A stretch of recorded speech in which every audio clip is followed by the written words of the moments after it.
बिस्मिल्लाहिर्रहमानिर्रहीम। अस्सलाम वालेकुम। Welcome to study conscious students. जैसे कि आपको पता है कि अभी हम लोग बायो की जो है वो लेक्चर कंप्लीट करेंगे। जैसे कि मैंने आपको केमिस्ट्री की बहुत सारी सेल्फ असेसमेंट्स करवाई थी, तो अभी मैं बायो को भी साथ साथ लेके चलूँगी, क्योंकि बहुत सारे स्टूडेंट्स ने रिक्वेस्ट की थी कि मैम आप बायो का भी करवाएं हमें। तो यहाँ पे एक रिक्वेस्टेड टॉपिक है जो कि मैंने उसे बहुत स्ट्रगल के बाद अभी आपके सामने वो पेश करूँगी, और आई होप जब भी पेपर में इससे रिलेटेड कोई भी एमसीक्यूज आ जाएगा तो आप उसको कर लेंगे। और वो कौन सा टॉपिक है? So that is the surprise topic, types of immunity.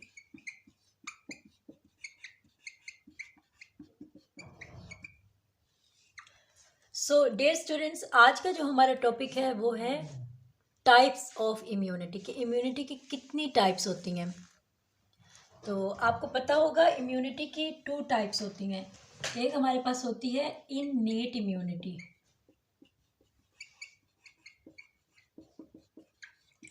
और सेकंड हमारे पास होती है एक्वायर्ड इम्यूनिटी। और एक्वायर्ड इम्यूनिटी को हम लोग एडेप्टिव इम्यूनिटी भी कहते हैं।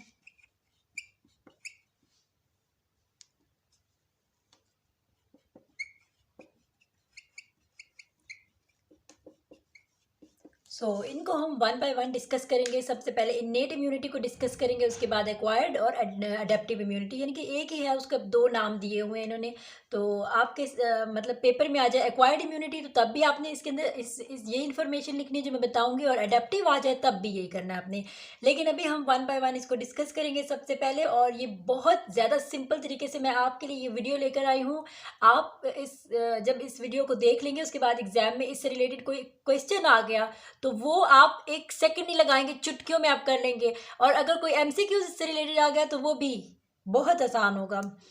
आपको जाहिर बात है इस वीडियो से बहुत कुछ समझ आ जाएगा, तो फिर इससे रिलेटेड कोई भी क्वेश्चन हुआ आपको वो आ जाएगा। सबसे पहले तो हमें जानना है इम्यूनिटी क्या होती है। हमारी बॉडी का जो इम्यून सिस्टम होता है, यानी कि हमारी बॉडी का डिफेंस सिस्टम होता है, ठीक है, जिससे हमारी बॉडी जो है वो बीमारियों से या बहुत सारे जरासीम से, जो आउटसाइड से एंटीजन्स आते हैं, जरासीम आते हैं, बैक्टीरिया, वायरस, उनसे हमारी बॉडी बच जाती है। दैट इज इम्यूनिटी, कि हमारी बॉडी की कौन सी ऐसी क्वालिटी है जो उसको बचाती है, जो भी आपका बैक्टीरिया अंदर जाता है आपकी बॉडी के अंदर, ठीक है। तो यहाँ पे 2 किस्म की इम्यूनिटी है। पहली इम्यूनिटी है innate immunity. So first of all we discuss about innate immunity, कि इननेट इम्यूनिटी को हम डिटेल से डिस्कस करेंगे, उसके बाद हम अडेप्टिव और एक्वायर्ड इम्यूनिटी की तरफ जाएंगे। स्टूडेंट्स, इन्नेट इम्यूनिटी को हम डिटेल से डिस्कस करेंगे। ये बहुत सिंपल है, ठीक है। एक्वायर्ड इम्यूनिटी थोड़ी सी कॉम्प्लिकेटेड है इससे, लेकिन ये जो है ये बहुत सिंपल है। तो इन्नेट इम्यूनिटी का मतलब होता है वो वाली हमारी बॉडी का डिफेंस सिस्टम जो कि पैदा होते ही हमारी बॉडी के अंदर आ जाता है, ठीक है। जैसे ही बच्चे पैदा होते हैं तो उसके बाद वो इम्यूनिटी जो होती है वो उनके अंदर पैदाइशी तौर पर आ जाती है, तो उसको हम इन्नेट इम्यूनिटी कहते हैं। और एक्वायर्ड इम्यूनिटी जो वक्त के साथ साथ हमारी बॉडी में आती है, तो हम उसे बाद में डिटेल से डिस्कस करेंगे। अभी मैं यहाँ पे ओवरऑल आपको बता रही हूँ कि इन्नेट इम्यूनिटी होती है जो कि हमारी बॉडी में पैदाइशी तौर पे आ जाती है। तो इस लाइन को आप इंग्लिश में कन्वर्ट कर लें, ठीक है। मैं आपको करवाती हूँ इसको इंग्लिश में किस तरह से कन्वर्ट करेंगे। This immunity is present in body by birth. ये हमें बात पता चल गई। उसके बाद इस इम्यूनिटी में कौन सी चीज़ें आती हैं, ठीक है। इस इम्यूनिटी में हमारे पास आती है first and second line of defence. First and second line of defence.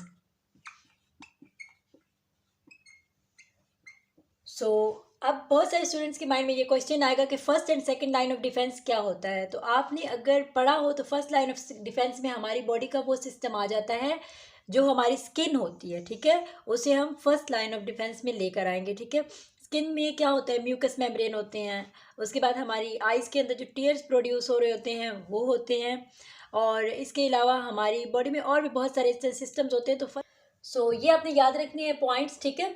तो ये पॉइंट्स आपके लिए काफ़ी हेल्पफुल होंगे इंशाल्लाह। First and second line of defence में बहुत सिंपल वीडियो मैं लेकर आऊँगी। जो स्टूडेंट्स चैनल पे नए हैं उनसे रिक्वेस्ट है कि चैनल को सब्सक्राइब कर दें, ताकि जब मैं नई वीडियो अपलोड करूँ तो वो आप तक सबसे पहले पहुँच जाए।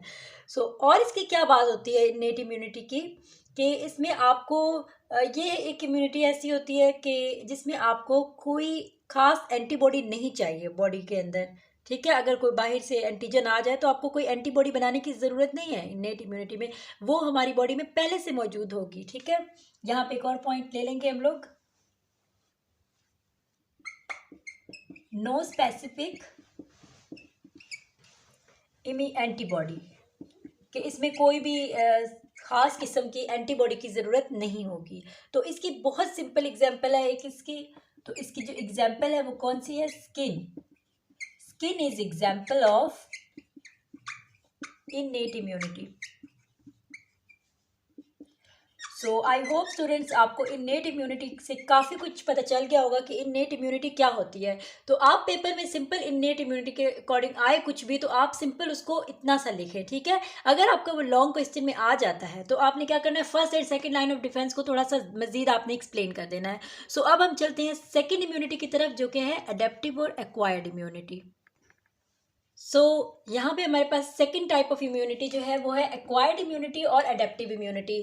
तो इसका बहुत डिफरेंट है इननेट इम्यूनिटी से, कि this is a type of immunity which we develop during life time. तो ये जैसे जैसे हम बड़े होते जाते हैं तो अपनी जो ज़िंदगी है, हमारी ज़िंदगी गुजरती जाती है, तो बीच में ये जो है आहिस्ता आहिस्ता हमारी बॉडी के अंदर खुद बनना शुरू हो जाती है, ठीक है। और ये हमारी उम्र के साथ साथ चलती रहती है।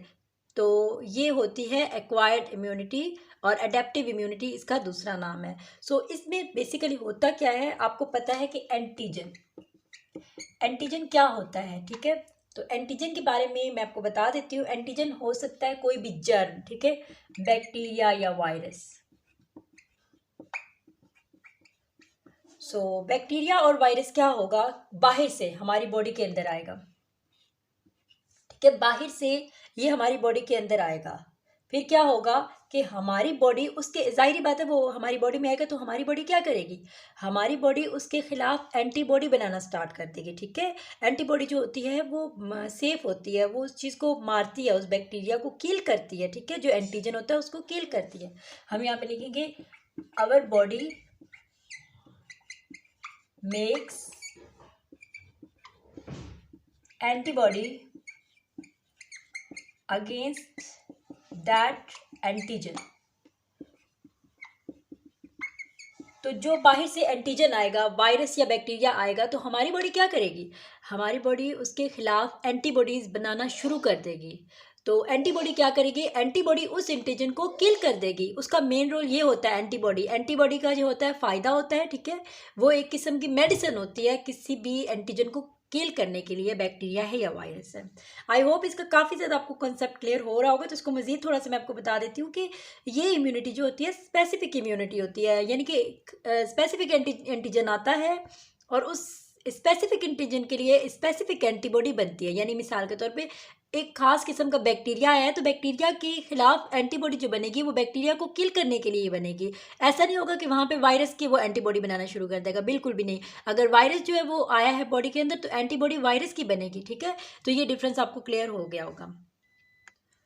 सो जो चीज़ मैंने आपके सामने एक्सप्लेन किया अभी, उसको मैंने यहाँ पे बाकायदा लिख दिया है कि this immunity is specific immunity, यानी कि ये इम्यूनिटी स्पेसिफिक इम्यूनिटी होती है, यानी कि जो एंटीजन आएगा उसके खिलाफ उसके मुताबिक ही एंटीबॉडी बनेगी। तो स्टूडेंट्स आपसे जब पूछा जाए तो आप इसी तरह से पॉइंट्स बनाकर लिख दें, तो जो हमारा चेकर होता है, जो भी हमारा एग्जामिनर होता है चेक करता है, तो उसको आसानी से समझ आ जाती है आपकी बात, बजाय कि आप उसको घुसा घुसा के एक दूसरे के अंदर लिखें तो फिर वो डिफ़िकल्ट हो जाता है। तो आप इस तरह से ही पॉइंट्स बनाएं और उसको लिखें। तो अब हम अभी यहाँ पे ख़त्म नहीं हुई बात, ठीक है, अभी यहाँ पे बात ख़त्म नहीं हुई। यहाँ पे इसकी अलग एक्वायर्ड इम्यूनिटी की दो टाइप्स हैं, ठीक है, हमारे पास पैसिव इम्यूनिटी और एक्टिव इम्यूनिटी। फिर पैसिव इम्यूनिटी की भी दो टाइप है और एक्टिव इम्यूनिटी की भी दो टाइप है। आपने यहाँ पे कंफ्यूज बिल्कुल भी नहीं होना, मैंने बहुत आसान आपके लिए इस वीडियो को बनाया है। आपने बस वीडियो के साथ जुड़े रहना है, तो आप देखेंगे कि किस तरह से हमने आगे इसको एक्सप्लेन किया है और बहुत सिंपल तरीके से है, आपने बिल्कुल भी परेशान नहीं होना। So let's start types of acquired immunity. So let's start types of acquired immunity. There are two types of acquired immunity, passive immunity and active immunity. So first of all we will discuss about passive immunity in detail. So passive immunity में क्या होता है कि जैसे कि मैं आपको यहाँ पे एक बनाती हूँ, ह्यूमन बना देती हूँ यहाँ पे।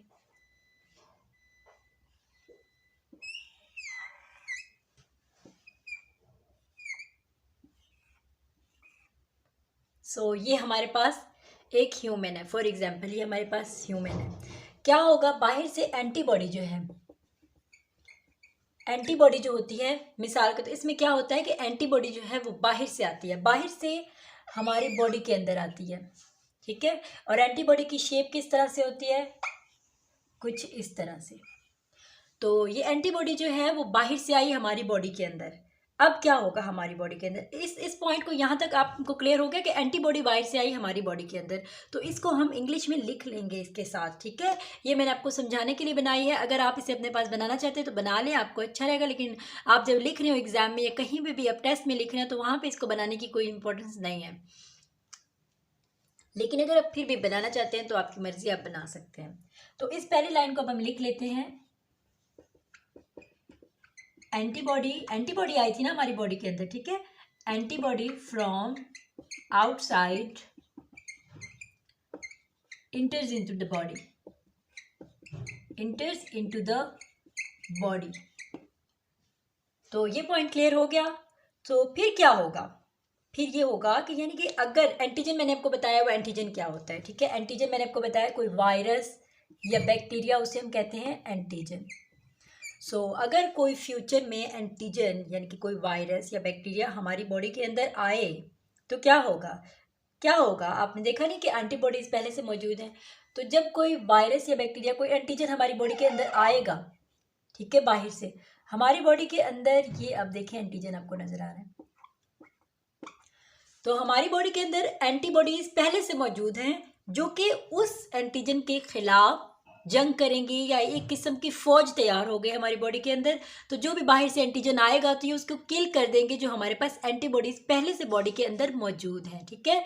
तो अब हम इसकी इंग्लिश किस तरह बनाएंगे इस एंटीजन वाली लाइन की, इसकी मैं आपको इंग्लिश इसलिए बना के बता रही हूँ क्योंकि आपने लिखना होता है एग्जाम में, आपने जैसे इसको ड्रा नहीं करना होता। सो उसकी इंग्लिश भी आपको आनी चाहिए, ठीक है। अगर आप खुद से बनाना चाहते हैं तो बना सकते हैं अपनी कोई इजी इंग्लिश, लेकिन मैंने यहाँ पे आपको बहुत सिंपल पॉइंट्स में बताया हुआ है। अगर आप ये भी लिख लेंगे तो आपके मार्क्स जो हैं वो पक्के हैं, ठीक है। तो अब हम इसको लिख लेते हैं इंग्लिश में। If any antigen comes in future, यानी कि मुस्तकबिल में, फ्यूचर में कोई एंटीजन हमारी बॉडी के अंदर आएगा तो क्या होगा, the antibodies are already present there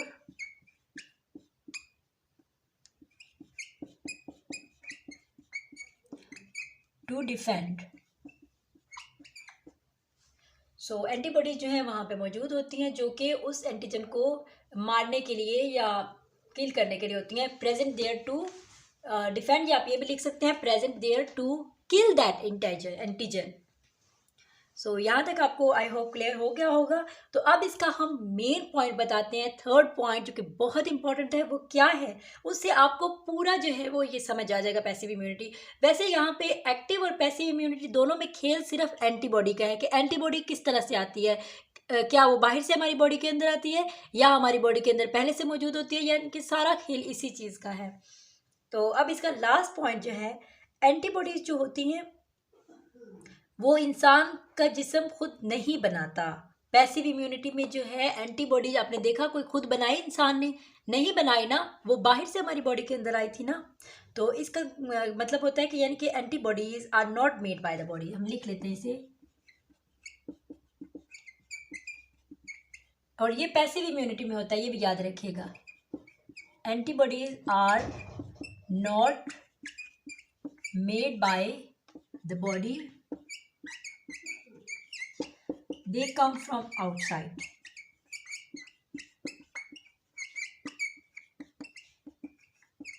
तो वो कहाँ से आती हैं, आउटसाइड, बाहर से हमारी बॉडी के अंदर आती हैं। तो ये सिंपल पैसिव इम्यूनिटी की बात थी। तो आई होप आपको बड़े अच्छे तरीके से समझ आ गया होगा। सो अब हम डिस्कस करते हैं एक्टिव इम्यूनिटी। देखा ना, आसान था ना पैसिव इम्यूनिटी। आपने कमेंट्स में ज़रूर बताना है कि आपको कितना समझ आया, ठीक है। आप इतना समझ रहे होंगे, आपने जब बुक ओपन किया तो आपको लगेगा पता नहीं क्या है ये, कहाँ कहाँ से पॉइंट्स बन रहे हैं, इतना लेंथी। लेकिन जब आप ये देखेंगे ये वीडियो, इसके बाद आपको बुक की भी पढ़ने की ज़रूरत नहीं है, आपके पास इतनी ज़्यादा इन्फॉर्मेशन उस चीज़ से रिलेटेड है। तो अब हम डिस्कस करते हैं एक्टिव इम्यूनिटी को। एक सेकंड स्टूडेंट्स, आपको जो है ना, अगर आप डायरेक्ट एक्टिव इम्यूनिटी पे चले जाएंगे तो आपको पैसिव इम्यूनिटी बाद में कंफ्यूज करेगी, क्योंकि हम पहले करते हैं पैसिव इम्यूनिटी की टाइप्स कर लेते हैं, ठीक है। अब हम डिस्कस कर लेते हैं एक्टिव इम्यूनिटी को, कि एक्टिव इम्यूनिटी जो है उसका कितना डिफरेंस है पैसिव इम्यूनिटी से, ठीक है। तो जैसे कि आपने देखा पैसिव इम्यूनिटी में एंटीबॉडी जो थी वो बाहर से आई थी, तो यहाँ पे क्या ऐसा होगा? बिल्कुल भी नहीं, यहाँ पे डिफरेंट है। इधर पे हम बॉडी के एग्जाम्पल ले लेंगे कि हमारी जो बॉडी है उसी से हम इसको जो रिलेट करेंगे एक्टिव इम्यूनिटी को भी। इसमें क्या होगा? एंटीजन होगा। एंटीजन कोई भी वायरस या बैक्टीरिया, कोई भी जर्म जो है वो हमारी बॉडी के अंदर एंटर होता है, ठीक है, हमारी बॉडी के अंदर एंटर होता है। फिर क्या होगा? अब इस लाइन को हम लिख लेते हैं यहाँ पे कि एक एंटीजन जो है वो हमारी बॉडी के अंदर एंटर हुआ है। एंटीजन फ्रॉम आउटसाइड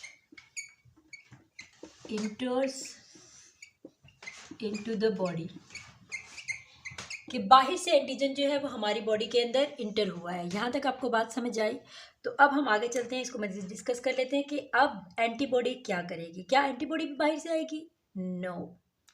फिर हमारी बॉडी जो है वो एंटीबॉडीज़ बनाना शुरू कर देगी उस स्पेसिफिक एंटीजन के खिलाफ जो हमारी बॉडी के अंदर आया है बाहर से, ठीक है।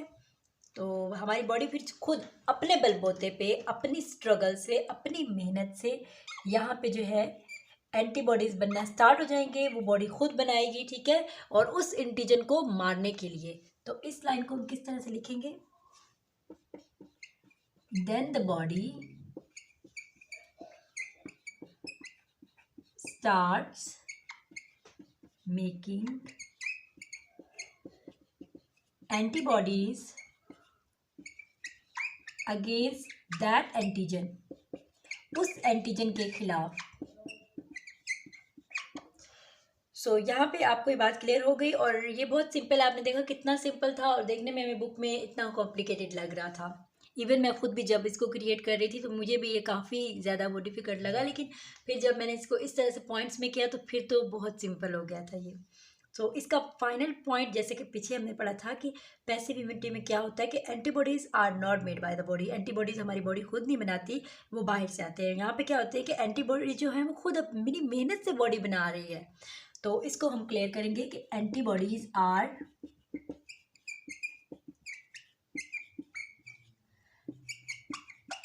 मेड बाय द बॉडी, यानी कि बॉडी खुद जो है वो एंटीबॉडीज़ बना रही है। तो सिंपल स्टूडेंट्स, पैसिव इम्यूनिटी और एक्टिव इम्यूनिटी में आपको डिफरेंस क्लियर हो गया होगा। तो अब मज़ीद जो इसकी टाइप्स हैं, यानी कि पैसिव इम्यूनिटी की भी 2 टाइप्स हैं और एक्टिव इम्यूनिटी की भी 2 टाइप्स हैं। पैसिव इम्यूनिटी में जो क्या आती है, नेचुरल पैसिव इम्यूनिटी, और एक्टिव में क्या आती है, और नेचुरल पैसिव इम्यूनिटी और आर्टिफिशियल पैसिव इम्यूनिटी। इसी तरह एक्टिव इम्यूनिटी में भी नेचुरल एक्टिव इम्यूनिटी और आर्टिफिशियल एक्टिव इम्यूनिटी। तो ये भी बहुत सिंपल है, लेकिन थोड़ा सा कॉन्सेप्चुअल है। आपको कॉन्सेप्ट क्लियर होना चाहिए कि बॉडी में किस तरह से एंटीजन, एंटीबॉडी, ये सब किस तरह से होता है, सब कुछ। तो ये अब आपको मैं बताने जा रही हूँ, ठीक है। It's so simple, don't take any stress here. यहाँ पे आपने सिंपल देखा एक्टिव और पैसिव में क्या होता है कि पैसिव इम्यूनिटी में एंटीबॉडीज जो होती हैं वो हमारी बॉडी खुद नहीं बना रही होती, और एक्टिव में एक्टिव बात है ना, कुछ चीज़ एक्टिव हो रही है, हमारी बॉडी खुद एक्टिव हो रही है, खुद एंटीबॉडी बना रही है। ये सिंपल क्लियर था कॉन्सेप्ट आपका। तो अब हम पैसिव इम्यूनिटी की मजीद टाइप्स जो हैं उसको डिस्कस कर लेते हैं। तो नेचुरल पैसिव इम्यूनिटी और आर्टिफिशियल पैसिव इम्यूनिटी, इसको अब हम समझेंगे बॉडी की एग्जांपल लेके। जो हमारी बॉडी होती है ह्यूमंस की, उसी की एग्जांपल लेके हम इसको समझेंगे। बॉडी की एग्जांपल हम लेंगे, ये ह्यूमन की बॉडी है, ठीक है, इसके हम एग्जांपल बार बार लेंगे, ठीक है। तो क्या होगा कि नेचुरल का मतलब होता है, आपको पता है, कुदरती तौर पे कोई भी चीज़ होती है, और आर्टिफिशियल का मतलब है यानी कि ह्यूमंस कुछ करते हैं, ह्यूमंस का कोई रोल उसमें होता है, उसको हम आर्टिफिशियल कह रहे होते हैं। तो यहाँ पे नेचुरल पैसिव इम्यूनिटी आपने पढ़ा था कि पैसिव इम्यूनिटी में कोई भी एंटीबॉडी बाहर से आता है, अगर आपको याद हो तो। एंटीबॉडी जो है वो कोई भी है आपकी बॉडी से बाहर से आपकी बॉडी के अंदर आता है, तो ये बात तो कन्फर्म है पैसिव इम्यूनिटी में।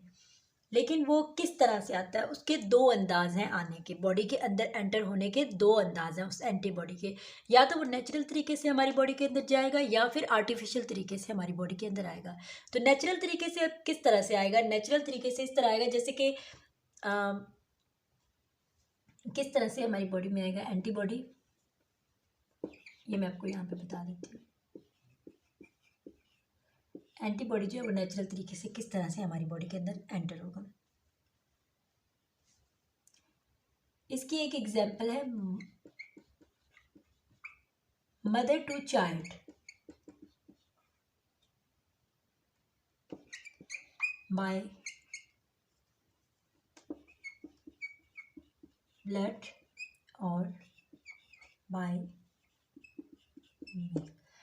सो इसको मैं एक्सप्लेन करती हूँ आपको कि एंटीबॉडी जो है हमारी बॉडी के अंदर जाएगा किस तरह से जाएगा। Mother to child by blood और बाय मिल्क, माँ से बच्चे के अंदर जाएगा। जब बच्चा माँ के पेट में होता है तो वहाँ पे क्या होता है, वोम के अंदर होता है, तो वहाँ पे प्लाजेंटा जो होता है वो एक पाइप होता है जिसके थ्रू जो है वो बेबी का कनेक्शन होता है उसकी माँ के साथ। तो वहाँ से जब भी वो उसका जो भी उसके अंदर एंटीबॉडीज होते हैं, ठीक है, वो उस अम्बिलिकल कॉर्ड से माँ से बच्चे के अंदर जाते हैं, ठीक है। तो जाहिर बात है जब बेबी जो होता है माँ के पेट में होता है तो क्या होता है कि वो ब्लड से, सॉरी यहाँ पे ब्लड लिखा था, तो वो ब्लड के थ्रू जो है वो एंटीबॉडी उस बच्चे तक आ जाता है। या क्या होता है कि उसके बाद वो मिल्क के थ्रू जो है एंटीबॉडीज जो है मदर से चाइल्ड के अंदर चली जाती हैं, ठीक है। तो ये इसको हम कहेंगे नेचुरल पैसिव इम्यूनिटी। तो इसमें इंसान का कोई किरदार नहीं था, इसमें जो है वो नेचुरली तरीके से कुदरती तौर पर वो इस तरह से एंटीबॉडी जो है वो बच्चे से माँ से बच्चे के अंदर जाएगी और फिर वो एंटीबॉडी जो है वो इस तरह से हमारी बॉडी के अंदर दाखिल होगी। That is called natural passive immunity. और आर्टिफिशियल पैसिव इम्यूनिटी में क्या होगा कि एंटीबॉडीज जो होंगे वो लैब में ग्रो किए जाएंगे, ठीक है। एंटीबॉडीज जो होंगे वो लैब में ग्रो किए जाएंगे और लैब में ग्रो करने के बाद यानी कि वो उसमें ह्यूमंस का किरदार आ गया ना, तो उसको हम आर्टिफिशियल पैसिव इम्यूनिटी कहेंगे कि यानी कि एंटीबॉडीज जो होते हैं वो नेचुरल तरीके से नहीं आते, लैब में खुद ग्रो किए जाते हैं और फिर वो एंटीबॉडीज हमारी बॉडी के अंदर किसी भी तरीके से आ जाएं, ठीक है, तो उसको हम कहेंगे आर्टिफिशियल पैसिव इम्यूनिटी, ठीक है। तो हम इसके इंग्लिश में किस तरह से लिखेंगे, antibodies are grown in lab is called artificial passive immunity। और नेचुरल पैसिव इम्यूनिटी में आप इंग्लिश की लाइन किस तरह से लिखेंगे, antibodies are transfer from mother to child by blood और बाय मिल्क। सो ये आपकी पैसिव इम्यूनिटी हो गई क्लियर। सो अब हम चलते हैं एक्टिव इम्यूनिटी की टाइप्स पे। तो उसकी भी इसी तरह से टाइप है, आर्टिफिशियल एक्टिव इम्यूनिटी और artificial passive immunity. So active immunity की नेचुरल एक्टिव इम्यूनिटी और आर्टिफिशियल एक्टिव इम्यूनिटी। यहाँ पे आपने अगर एक्टिव इम्यूनिटी में देखा हो तो क्या होता है कि एंटीजन जो है वो बाहर से हमारी बॉडी के अंदर आता है, ये आपने देखा है पीछे। तो एंटीजन जो है कोई भी इसमें रोल होता है एंटीजन का, ठीक है, यानी कि दोनों में नेचुरल में भी और आर्टिफिशियल में भी एंटीजन जो है वो रोल प्ले कर रहा होता है। यानी कि एंटीजन जो है वो बॉडी के अंदर दो तरीक़ों से आएगा, या तो वो आएगा नेचुरली तौर पे या फिर वो आएगा आर्टिफिशियली तौर पे।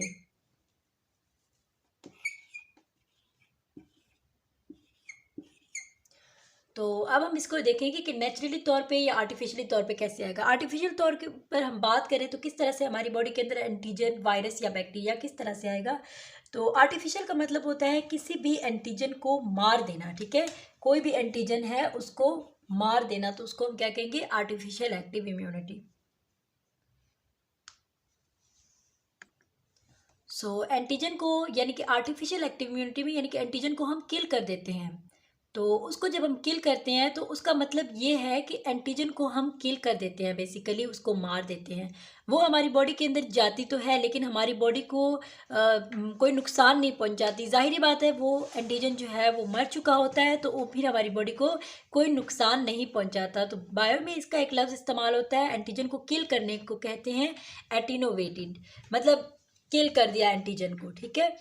तो अब हम इसको, इसका दूसरा नाम भी है, इसको हम वैक्सीन का नाम भी दे सकते हैं। वैक्सीन आप बेसिकली जब आप देखें तो कोरोना आया हुआ था तो पता था कि एंटीजन हमारी बॉडी के अंदर आ रहा है, तो उसको किल करने के लिए हमने जो है वो वैक्सीन जो है वो बॉडी को प्रोवाइड की है।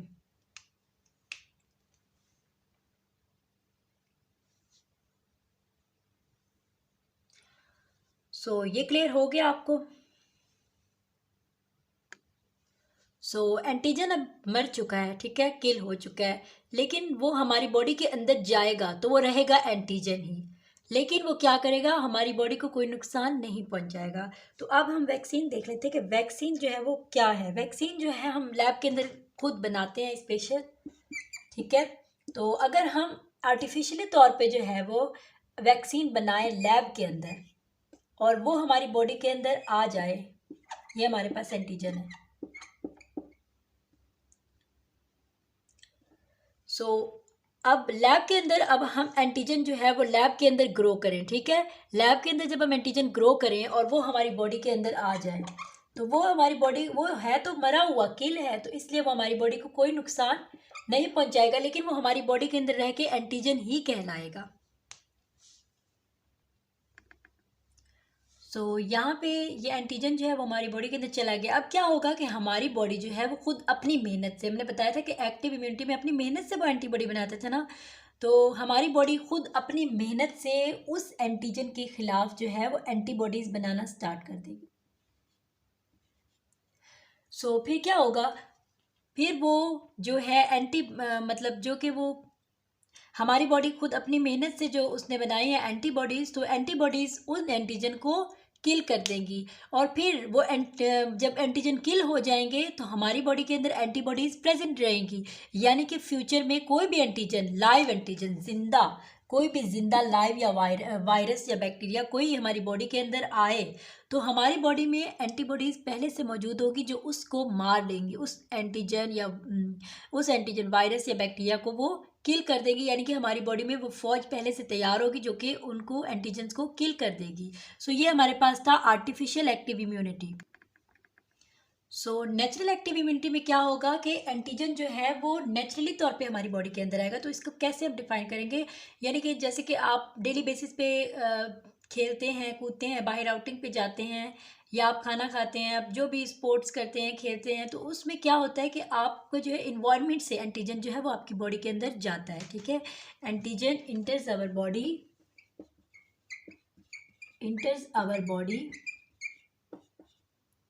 नेचुरली। इन्वायरमेंट, थ्रू इन्वायरमेंट के ज़रिए जो एंटीजन हमारी बॉडी के अंदर जाता है। तो अब हमारी बॉडी क्या करती है, इसमें भी क्या होता है कि वो हमारी बॉडी के अंदर जब एंटीजन जाता है तो हमारी बॉडी खुद अपनी मेहनत से एंटीबॉडीज़ जो है वो उस एंटीजन के ख़िलाफ़ बना लेती है। अगर हम लैब के अंदर वो है एंटीजन जो है वो ग्रो करके बॉडी के अंदर लाएंगे तो उसको हम आर्टिफिशियल एक्टिव इम्यूनिटी में लेके आएंगे। अगर वो नेचुरली तौर पे इन्वायरमेंट से आई है तो उसको हम नेचुरल एक्टिव इम्यूनिटी में लेके जाएंगे। आई होप स्टूडेंट्स आज आपको ये इनेट इम्यूनिटी और एक्वायर्ड इम्यूनिटी का कॉन्सेप्ट क्लियर हो गया होगा। मिलते हैं नई वीडियो में, मुझे अपनी दुआओं में याद रखिएगा और अपना बहुत सारा ख्याल रखिएगा। अल्लाह हाफिज़।